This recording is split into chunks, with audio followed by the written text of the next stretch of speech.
al-Bukhari 3321, narrated Abu Hurairah radiyallahu ta'ala anha, Allah's Messenger sallallahu alayhi wasallam said, a prostitute was forgiven by Allah subhanahu wa ta'ala because passing by a panting dog near a well and seeing that the dog was about to die of thirst, she took off her shoe and tying it with her head cover, she drew out some water for it. So Allah subhanahu wa ta'ala forgave her because of that.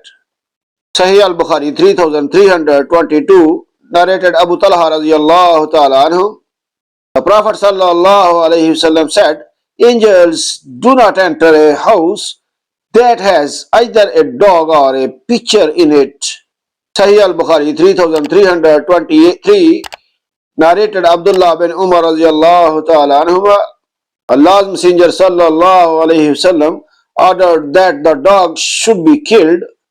Sahih al-Bukhari 3324, narrated Abu Hurairah radiyallahu ta'ala anha, Allah's Messenger sallallahu alayhi wasallam said, if somebody keeps a dog, he loses one qirat of the reward of his good deeds every day, except if he keeps it for the purpose of agriculture or for the protection of livestock.